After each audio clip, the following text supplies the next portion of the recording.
Fabien Roussel, vous parliez de casse sociale. L'un des sujets majeurs des mois qui viennent, et sans doute de la présidentielle, ce sera la pauvreté. Avec la crise sanitaire, amplifiée par la crise sanitaire. La pauvreté, non pas celle que l'on voit dans la rue, mais celle que l'on ne voit pas. Celles et ceux qui ont des difficultés à boucler leur fin de mois. Celles et ceux qui vont, je ne sais pas, au secours populaire, qui ont recours à l'aide alimentaire.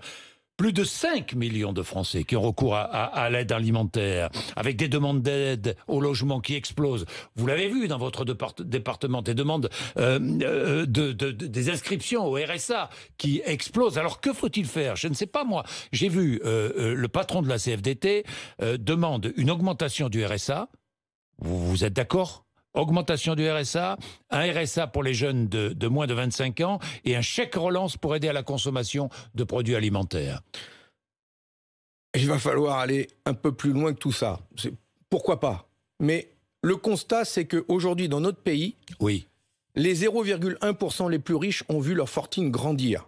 Et pas ces 10 dernières années. Ces 10 dernières années, mais aussi ces 2 dernières années, grâce aux cadeaux faits par M. Macron et son gouvernement. Une étude UBS, la banque des riches suisses, a montré que les grandes fortunes, les milliardaires français, ont vu leur patrimoine passer de 82 milliards de dollars à 430 milliards de dollars. Leur hausse, en 10 ans, elle est de 400%. Et de l'autre côté, la pauvreté augmente.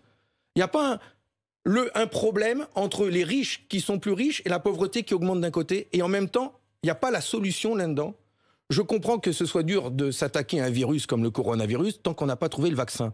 Mais la pauvreté, on ne peut pas s'attaquer à la pauvreté. On ne connaît pas le remède pour lutter contre la pauvreté quand la France est un pays riche et qu'en même temps la pauvreté explose. Il n'y a pas un problème de vase communicant quelque part. Aujourd'hui, on a besoin de créer des emplois, de créer des salaires, de verser du salaire, de faire en sorte que chacun ait accès à un emploi, à une place dans la société, avec un salaire permettant de vivre dignement. C'est pour ça que, quand vous me parlez du RSA, il y a une urgence, bien sûr, aujourd'hui. Comment peut-on vivre avec 584 €, qui est le montant du RSA? 584,78. Bravo.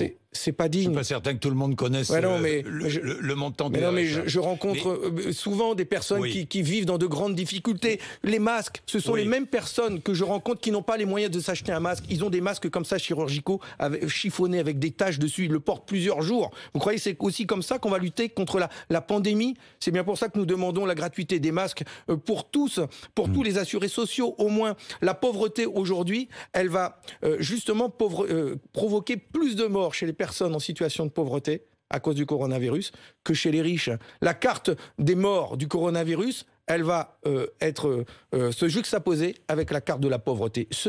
C'est indigne de notre pays. Quand le pape dit « Fratelli tutti », tous frères, en disant que la pauvreté doit être notre combat commun, eh bien ça doit être celui de la France aussi. Alors attendez, le Parti communiste qui se range derrière le pape, ça c'est... Mais parce que... C'est exceptionnel. Mais non, mais parce que... Historiquement exceptionnel. Non, mais le Parti communiste a déjà tendu la main aux chrétiens dans le passé et nous continuons de le faire. Mais d'ailleurs, avec toutes les religions, nous travaillons et pas seulement... J'ai une dernière question.